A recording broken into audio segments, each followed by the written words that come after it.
as far as what, in your opinion, what makes these multinational projects even more complex and more difficult than a single site implementation? Yeah, I think Dean covered a lot of the good points around the actual scale and the management of that and how complex that is. I think there's a couple of things that are pretty unique to the multinational in terms of how it might impact. Some of those are cultural differences, for example, right? So you have truly different cultures across nations as opposed to just within a single organization in a single country. And that can, manifest itself in a number of different ways, even just getting a common calendar together, for example, different holidays in different countries, different times, religious holidays where work isn't done, for example.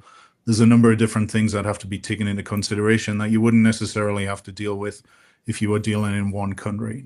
The other side of that as well is really the compliance and regulatory reporting, right? You get into a whole different ballgame when all of a sudden you're doing tax returns for 80 countries instead of one, and you're trying to pull financial information in a consistent way when the organizations that are actually in control of licensing you or authorizing you to work in different countries, you have to deal with a lot more complexity, and a lot of times it's very localized as well, right? It's not something that can be laid down from the top and standardized right the way across the organization.